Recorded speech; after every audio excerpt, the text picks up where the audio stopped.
धन्य सतगुरु तेरे आश्रम। जैसे मेरा सिमरन बढ़ता गया, तड़प बढ़ती गई, इतनी तड़प होगी, इतनी तड़प होगी, मेरे को ना नींद आए, ना खाया जाए, और रात कट जाए तो दिन कटे ना, दिन कट जाए तो रात कटे ना। ऐसा हो गया कि रोज आज भी इसी रात, कल की भी ऐसा दिन भी, कभी ऐसा दिन भी आएगा, ऐसी रात भी आएगी जिस दिन मेरा मालिक मेरे पास प्रकट रूप में होगा। और जो जो तड़प बढ़ती गई, जो जो भक्ति बढ़ती गई, जो जो मेरी याददाश्त और वापस आती गई कि मालिक मैं तुमसे क्यों बिछड़ी थी, मैं कौन हूँ, मैं कैसे मिलूँ, मैंने कौन सी गलती कर दी है, अब तो मिलता क्यों नहीं है। तो जो जो मालिक दिखाता गया, जैसे एक पेड़ है, उसकी जड़ कहाँ तक है, इसका मतलब क्या है, ये रिश्ते कौन है, ये बच्चे कौन है, फिर मैं कौन हूँ। तो जितनी तड़फ बढ़ती गई, जितनी रूहानियत में अकेली एकांत में रहती गई, उतना सतगुरु मुझे दिखाता गया और बताता गया। फिर भी मैं अपने आप को ना मानी ये बात। फिर मालिक ने के आगे मैं, जैसे पिताजी आशीर्वाद देते, वे अच्छे कामों के लिए आशीर्वाद, प्रसाद लेके आए उसके लिए आशीर्वाद, और मैं ऐसे जोड़ी फैला लूँ कि हे परमात्मा मुझे जिया नहीं जाता, अब तो मुझे मौत दे दी। मैं रोज़ डेली मौत मांगती कि मालिक भी, या तो मैं जैसे सारी दुनिया रह रही है, वे अपने बच्चे भी पाल रहे हैं, मेरा बच्चा बड़ा होगा, पढ़ेगा लिखेगा, घर बड़ा होगा, उनमें ज़िंदगी जी लेंगे, उनके सपनों में रह लेंगे, उन्हें एक उनकी जो सब भूल रहे हैं, मैं भी उसी ज़िंदगी में रहती। अब मैं सब कुछ देख कर, सब कुछ जान कर, पा कर, अब वापस दुनिया में तो मैं रह नहीं सकती हूँ, और आप मुझे मिलते नहीं हो, तो ना तो मैं दुनिया की रही, ना मैं आपकी रही, तो इसलिए भला मुझे मौत दे दे। मैं रोज़ डेली रोज़ाना मौत मांगती हूँ। तो एक दिन पिताजी ने बोला, वचन भी किए कि चाहे ठीक कर चाहे नहीं कर, समझदार को इशारा काफ़ी है। ये अंदर से बोल दिया कि मौत तो हम देंगे नहीं। मैंने सरेआम भी मस्ताना जी राम में भी मैंने कई बार भी बोल कर भी ये बोला था कि गुरु जी मुझे मौत दे दो, तो गुरु जी साहब मना कर रहे थे। फिर उन्होंने देखी कि तो रोज़ का काम हो गया। उसने एक दिन स्टेडियम में दिखा, जब मैंने सपने में जरूर मैं मर गई, और मेरे परिवार वाले वहाँ से मुझे उठा ले कि ये तो रोज़ रोज़ मौत मांगती थी, लिहाज तो इसकी मौत आई करी। रो रहे हैं, मेरे को उठा लाए, मेरा अंतिम संस्कार कर दिया, और मैं गुरु जी के पास खड़ी हूँ, मैं नाच रही हूँ कि मज़े आ गए मेरे को, भी मेरा इस शरीर से पीछा छुड़ा, अब इस शरीर में मैंने फिर नहीं जाना पड़ेगा। गुरु जी के पास आती हूँ, फिर भेज देते हैं, फिर आना पड़ता है, फिर जाना पड़ता है, पर कष्ट तो मेरे पास रहते नहीं हो, और मैं ना ये संगत मुझे मिलने देती है, लोग ताने मारते हैं, और कहीं गृहस्थी कहीं संसार में तो दुखी बहुत ज़्यादा हूँ, मेरा तो दिल नहीं लगता है। तो फिर पिताजी ने रो रही, मैं खुश हो रही, नाच रही, मुखा मेरा पीछा छूट गया, अब नहीं मैंने जाना पड़ेगा। थोड़ी देर में फिर वही तड़फ होगी जैसे यहाँ थी, फिर तड़फने लगी। फिर गुरु जी तो कहने लगी, पिताजी अब भी मेरा दर्द ऐसा ही क्यों है, ना तो ये भी नहीं दिखता कि वह शरीर नहीं है, ऐसा लगता था कि जैसे मैं वहीं उसी शरीर में वैसे ही खड़ी हूँ पिताजी के पास, तो वैसे नहीं दिखता। तो फिर पिताजी को कहने लगी, पिताजी मेरा आप भी ऐसी तड़फ क्यों है, मैं भी क्यों तड़फ रही हूँ, अब तो मेरा वो शरीर में भी नहीं जाना पड़ रहा है, अब तो मैंने दुनिया में भी नहीं जाना पड़ रहा है, अब तो मुझे कुछ दुख भी नहीं है, अब भी मैं क्यों ऐसे, तो वो दर्द मुझे पहले वाला अब भी क्यों है। तो फिर गुरु जी बोले, ये तो ऐसा ही होगा, जो आत्मा ने मालिक से वादे किए थे, आत्मा परमात्मा के वादे थे, जो तूने मेरे से वादा किया था कि मैं कलयुग में मैं तुमको मिलूँगा, मैं तुम्हें मिलूँगी, और मैं पूर्ण ऐसे भक्ति करूँगी, तो पूरे नहीं हुए, तो पहले मर गई है, अब तो तेरे को ऐसे ही तड़पना पड़ेगा, अब तू फिर जन्म लेवेगी, फिर तू भक्ति करेगी, फिर तेरी याददाश्त वापिस आएगी, फिर तेरी इच्छा पूरी होगी, तो तुझे चैन मिलेगा। अब ये क्या हो गया, फिर मेरी आँख खुल गई, फिर मैं देखो, हाय मेरे शरीर का हाथ लगा कहा, हाय मेरा शरीर है, मैं शरीर की जो इतनी नफरत करती थी शरीर से कि दीवारों में टक्कर मार कभी कि फूट जाए, खप जाए, ख़त्म हो जाए, खिल हो जाए, क्योंकि ये शरीर खत्म हो जाएगा तो मुझे इस शरीर में नहीं रहना पड़ेगा। उससे इतनी नफरत कर गई अपने शरीर से, तो फिर उसी शरीर को मैं इतना कदर कर रही हूँ, को हाथ लगा कर देख रही हूँ, हाय मैं ऐसे कैसे, ये मालिक शुक्र है तूने सपने में ही दिखा दिया। अगर सच में मैं मर जाती, फिर मैं जन्म लेती, फिर मैं माँ के पेट में गर्भ में रहती, फिर मैंने बड़ी होती, फिर मैंने नाम मिलता, फिर मैं भक्ति करती, फिर मेरी याददाश्त वापस आती, फिर मेरी इच्छा पूरी होती, हाय मेरा तो सारी ही करी कराई खत्म हो जाती। इतना शुक्रिया करे सतगुरु का, इतना धन्यवाद किया, हे मालिक शुक्र है तूने मेरे को सपने में ही दिखा दिया। तो जो लोग मर जाते हैं और पिताजी के पास जाते हैं, सच में ही वो नाचते हैं वहाँ पे, वो अपने परिवार को देख के डरते नहीं। जो मैंने देखा है मैं उनको भी बताना चाहूँगी कि इसीलिए मालिक ने मेरे को ये बात बतवाई है, जो यहाँ से कोई भी शहीद हो जाए और थोड़ा छोड़ जाए, वो रूह अपने परिवार को, अपने बच्चों को, किसी को भी देखना एक पसंद नहीं करती हो, तो नाचते ऊपर खुशी होती है कि मेरे को तो बस छूट गया इससे पीछा, अब मैंने नरक में नहीं जाना, नरक लगती है संसार। सच में मेरे को ये सतगुरु ने एक मरकर दिखाया है, वो तो देखना भी पसंद नहीं करती, इतनी गंदगी लगती है, इतनी गंदगी लगती है कि इसकी तरफ मैं देखूँ ना, सच्ची में पिताजी बताते हैं लैटरिन लगती है, कुई लगती है, ऐसी ही सच में लगती है। तो कोई आना पसंद नहीं करता इस पर, और जीते जी मर के जो नज़ारा मिलता है। लेकिन अगर कोई कहता है कि मुझे मौत दे दे मेरे जैसे, ऐसा कोई मौत ना मांगना कि मेरे को मौत दे दे। तो ये तो भक्ति जो करने आए हैं ना, भक्ति करके ही मालिक में समाए, जीते जी समाए, मर तो जाए पर जीते जी मर जाए, ऐसा ना मरे कि हमारा अंतिम संस्कार हो जाए। वो जितने श्वास लेकर आए ना उतने ही श्वास में रहें ना, तो फिर भक्ति करनी पड़ेगी, फिर वाणी मंडलों पे अटकना पड़ेगा, फिर दुख उठाने पड़ेंगे। तो मेरे को सतगुरु ने यही बताया कि आप ये जो लोग मौत मांगते हैं या जो सतगुरु की चरणों में ओर निभा जाते हैं, वो कितनी खुशी मना रहे हैं, और जो मौत मांगते हैं वो कितनी गलत कर रहे हैं। इसलिए सतगुरु ने मुझे बताने के लिए ये वचन के अंदर से कि बता दे, और कोई ये खुशी मनाए जिनके सतगुरु की गोद में चले गए हैं कि वो कितना नज़ारा लूट रहे हैं, और जो यहाँ पे दुखी परेशान है वो भक्ति कर लें, अपने कर्म काट लें, और जितने जी मरना है ना तो जितने जी मर जा।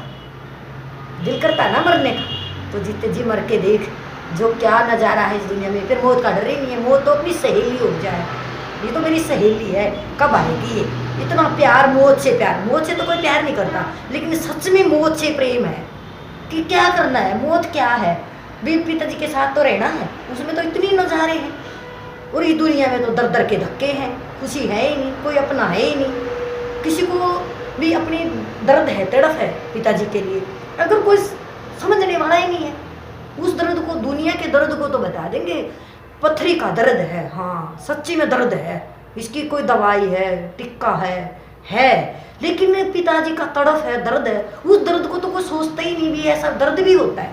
लेकिन इन सब दर्दों से बढ़कर दर्द है पिताजी का, जब आत्मा बिछड़ कर समझती है ना, और उसका मिलाप अंदर से होता है, तो कैंसर का दर्द नहीं, टीवी का दर्द के, टीवी के मैंने बोलना भी नहीं आता, हाँ टीवी होते हैं, हाँ भी कोई भी ऐसा रेल के नीचे कटने का दर्द नहीं, चाहे उसकी गोली सीधी सरेआम लग जाए उसका दर्द नहीं भी, मुझे कोई भी दर्द मैंने सही बात हो मैंने देखे नहीं ऐसे दर्द, कटने के दर्द। लेकिन फिर भी एक जब मेरे को ये तड़फ थी मालिक के प्रति, मैं बहुत ज़्यादा इतनी तड़फ थी कि मैं चिक्के निकलती थी। अब कोई पूछे तू इतनी चिक्के क्यों निकलती है, क्यों रोती है, तो उस गुरुजी ने बताया इस दर्द को कोई समझेगा नहीं, पथरी का दर्द बता दे। पथरी को दर्द को हर कोई समझता, कुछ चलतर को दवाई दिवा लेंगे, टिक्का लगवा लेंगे, भी सच में होता है दर्द, क्योंकि कुछ लोगों ने दर्द सुना होगा, देखा होगा, लेकिन मुझे तो देखा ना सुना था, लेकिन उसको तो वो सच मानते। और जो सतगुरु का दर्द है बताओ, उसको दर्द नहीं समझते, और वो दर्द तो सब दर्दों से बढ़कर है। तो मैं ऐसी रोती गुरुजी को कहती, महा गुरुजी ऐसा दर्द तो किसी कैंसर वाले का भी नहीं होगा जो दर्द मेरे है भाई, ये मुझे बहुत पीड़ा है, ये तो कभी चैन आने नहीं देती, मौत भी नहीं मिलती और तू भी नहीं मिलता, चैन भी नहीं मिलता। कोई तो ऐसी गोली हो जो गोली खाकर थोड़ा आराम मिल जाए, एक पल के लिए नींद आ जा, भी कोई ऐसी डॉक्टर से पूछते भी कोई ऐसा टिक्का है जो कुछ दिनों तक बेहोश रहे, कितने गुरुजी बाहर चले जाए कितने बेहोश रहे, फिर बाहर आने पे गुरुजी पास आ जा तो होश आ जा, इतने दिन तक बेहोश रहूँ, ऐसा कोई टिक्का है, ऐसी कोई गोली है कि लंबे तक बेहोशी में रह रहूँ। तो वो बाहर के डॉक्टर में तो वो बेहोशी थी नहीं, पर गुरुजी मुझे वो बेहोशी देने लगे, वो बेहोशी का टिक्का अंदर से वो तड़फ लगाने, बेहोश करने लगे। तो कोई ऐसी दवाई नहीं। फिर मैं गुरुजी को कह रही, गुरुजी ऐसा कोई दर्द नहीं है, ऐसी कोई बीमारी नहीं है, मुझे तो कैंसर भी नहीं लगती, जिसको लोग डरते हैं, जिसको सुनकर कैंसर है, कैंसर का दर्द है। तो एक दिन मैं मजलिस ख़त्म हो गई और मैं रो रही, बहुत ज़्यादा घबराहट मेरा है, और नीम के नीचे, पेड़ के नीचे मैं पंडाल में बैठी हुई, और एक बहन पास में लेटी थी, बैठी थी, वो अखबार पढ़ रही थी। तो कहने लगी, क्यों रो रही है बहन तू इतने ज़ोर ज़ोर से, चुप हो जा। मैं कहा बहन मैं बीमार हूँ। तो बोली ऐसी कौन सी बीमारी है? मैं कहा बस मुझे पता ही नहीं है, बहुत ज़्यादा अभी मैं बीमार हूँ, मेरे को सांस नहीं आ रहा है। बोली वो तो मैंने तेरे दिख ही रहा है, अभी ऐसी कौन सी बीमारी है जो तेरे को सांस नहीं आ रहा है, तू इस तरह तड़प रही है मच्छी की तरह, और मैं एक कैंसर है मेरा। उसने बताया कि मेरे कैंसर है, मेरे कभी भी मैं डॉक्टरों के लिए तो मैं कभी भी ख़त्म हो सकती हूँ, मालिक बचाए तो बचाए, लेकिन मैं नहीं रो रही हूँ, मैं अखबार पढ़ रही हूँ, मैं बैठी हूँ, तू रो रही है, ऐसी तेरे कौन सी बीमारी है? फिर मैंने आंख बंद करी, मैंने कहा वाह मालिक, मैं जो कहती थी कि भी उनसे भी बढ़कर मेरी बीमारी है, सच में ही आज दिखा भी दिया। कैंसर वाले आराम से बैठे और मेरी मच्छी की तरह तड़फ रही हूँ, मुझे चैन ही नहीं मिल रहा है। तो सतगुरु की जो तड़फ है ना, बस अगर वो तड़फ इतनी बेहद तड़फ है, इतनी बेहद तड़फ है वो तड़फ। फिर मैंने एक बार चिट्ठी भी दे दी गुरु जी को कि गुरु जी भी मेरे से तड़फा नहीं जाता इतना। तो मालिक ने वो पर्ची तो नहीं पढ़ी, लेकिन वैसे ही सतगुरु ने तो सब कुछ पता हुआ है, वैसे ही वचन कर दी, व्याख्या कर दी कि तड़फ है तो सब कुछ है, तड़फ नहीं तो कुछ भी नहीं है। फिर वो तड़फ अगर थोड़ी काम हो जाए तो ये हो जाए कोई गलती होगी मेरे से, मेरी आज तड़फ क्यों नहीं है। अगर तड़फ है तो सही ना जाए, उधर भी जितना ज़्यादा हो तो वो तड़फ तो मुझे तो आज लगती है कि पहले तो जब पिताजी ने एक बार मैं बोला कि मालिक ये ऐसा कैसा प्रेम है, कि आपका कैसा प्रेम है मालिक, भी इस तो जीने देता ना मरने देता। अब किसी को बता भी नहीं सकते, दुनिया का दर्द हो, दुनिया का कुछ हो, कोई छोड़ दे, कोई रिश्तेदारी का हो तो किसी को तो बता तो सके, ये तो मैं किसी को बता भी नहीं सकती, ये छुपा भी नहीं सकती और बता भी नहीं सकती। बताऊं तो किसके आगे बताऊं, कौन सा कोई मेरे को मिला देगा तेरे से, कौन सा कोई मेरा दर्द समझ कर ले जाएगा अभी तेरे पास, तो क्या फ़ायदा बताने का। और छुपाऊं कैसे, मेरे पीड़ा इतनी है, मेरा दर्द इतना बहुत ज़्यादा है कि मैं उसको सहन नहीं कर सकती हूँ। कि फिर सतगुरु आगे अरदास प्रार्थना करती रही। तो फिर एक दिन ये मैं ये था ये तेरावास में शूटिंग हो रही थी, मेरे वहाँ पे गुरुजी ऐसे शूटिंग कर रहे और मेरे रोए जा रही। मैं कहूँ गुरुजी ऐसा कैसा प्रेम है, ये किसने ये प्रेम बनाया कि आपसे ऐसा कैसा प्रेम लग गया मेरा कि मैं आपके बिना रह ही नहीं सकती हूँ।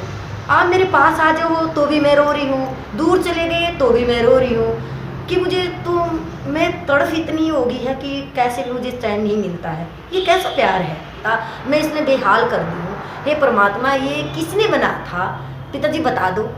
तो पिताजी तो वहाँ शूटिंग कर रहे थे, वो क्या बोलते हैं, वो तो सुन तो सब कुछ रहे थे, लेकिन जैसे मजलिस में आई तो मजलिस में शब्द चल पड़ा कि प्रेम ना होता कुछ भी ना होता। तो ये शब्द प्रेम का, इस शब्द में हर कुछ है, कोई सुनकर देखो, इसमें सब कुछ बता दिया गुरुजी ने कि प्रेम ही सब कुछ है, प्रेम नहीं तो कुछ भी नहीं है। फिर ये शब्द चल पड़ा, मैं खाली मालिक इतना तो आप बताते ना जितना शब्द में बता दिया, मैं सब कुछ बता दिया। फिर उससे दूसरा शब्द क्या चला, सतगुरु जी प्रेम तेरा बड़े भाग्य जीव पावे, हुए जो संस्कार तेरे नाल प्रीत लावे। फिर ये समझ चल पड़ा कि हे परमात्मा ये बता दे मैंने कितने पाप करे हैं जब मेरी बीमारी लगी, कि मैंने किसका दिल दुखाया है, ये आपका दिल दुखाया है, आप मेरे से बदला ले रहे हो कि मैंने आपका कुछ बुरा किया होगा तो आप तो बदले ले रहे हो ना। तो आप तो इतनी तड़फने से तो आप सीने के लगा लो आकर, कोई इतनी तड़फता है, पर मुझे तो तुम सीने के नहीं लगाते हो कि मैंने इसका मतलब मैंने बहुत ज़्यादा पाप किए, आप तो सिर्फ बदला ले रहे हो, मिलोगे नहीं मेरे इसको, मैं तो बदला ले रहे हो। मैं तो ऐसे ही एक दिन आप तो मैं दीवार में टक्कर मार के भी मर जाऊंगी ना तो भी फिर भी मेरे पास तू नहीं आएगा। क्योंकि मैंने पाप गुनाह इतने करे हैं। तो बिन तड़फे का ना, बिन मांगे मोती मिले, मांगे मिले ना भीख। जो तेरे तड़फते भी नहीं हो तो तेरे पास खड़े हैं, और मैं तड़फ रही, तू मेरे को तरफ देखता भी नहीं है, और देखता है तो फिर भी तू आता नहीं है। देखता भी है, तू देखता है तो देखता क्यों है, और तू देखता नहीं तो तू देखता क्यों नहीं है।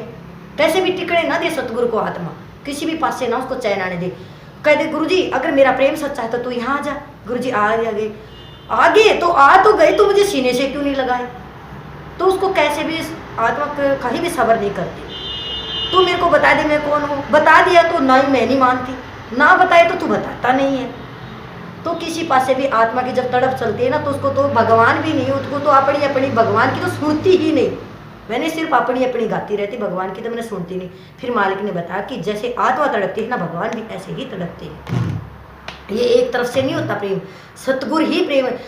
फिर दिखाया कि जैसे एक आग जल रही है, उस इतनी आग है, और तुम तक तो वो सिर्फ एक आंच लपट आ रही है, वहाँ देखो कितनी कि तड़प परमात्मा रहा है हम आत्माओं के लिए। सभी की बात है, ये मेरी अकेले की नहीं है, ये सबकी बात है। ये भूलने के कारण ही कुछ भी बोल लो कोई कि ये भूल गए और हम अपने बच्चों में फंस गए हैं। ये हर किसी के साथ ऐसा ही है। जैसे मेरी याददाश्त वापस आई है, जैसे मेरे को पता चला, ऐसे ही सबके साथ है। अगर कोई पिताजी के लिए 10% तड़पता, पिताजी हमारे उसके लिए 1000। जो पिताजी से जितना प्यार करता भगवान उससे ज़्यादा, क्योंकि पिताजी ने ये बताया कि जितनी तू तड़पती, जितनी आत्मा तड़पती है ना, उससे ज़्यादा भगवान तड़प रहा है। क्योंकि तुम तो भूल भी गए हो, मैं तो भूल भी नहीं रहे ना तुम्हें। मैं तो तुम्हें हर पल याद करता हूँ कि तुम तो अपने तुम्हारा तो प्यार खत्म हो गया है। तुम्हारा तो प्यार बच्चों में भी चला गया है, परिवार में चला गया है, दुनियादारी में चला गया। मेरा तो प्रेम तुम्हारे लिए है, मेरा तो प्रेम कहीं नहीं गया। मेरे तो तुम ही सब कुछ हो, मेरी आत्मा ही सब कुछ है। लेकिन मैं तो तुम्हें इतना ही याद करता हूँ, मैं तो कभी भूलता ही नहीं हूँ। और तुम मुझे कभी याद करते हो तो उससे तुम शोर मचाती हो। तो ये हर किसी के लिए मैं ये बात बताना चाहूँगी, हर किसी के साथ ऐसा है जैसे मेरे साथ है।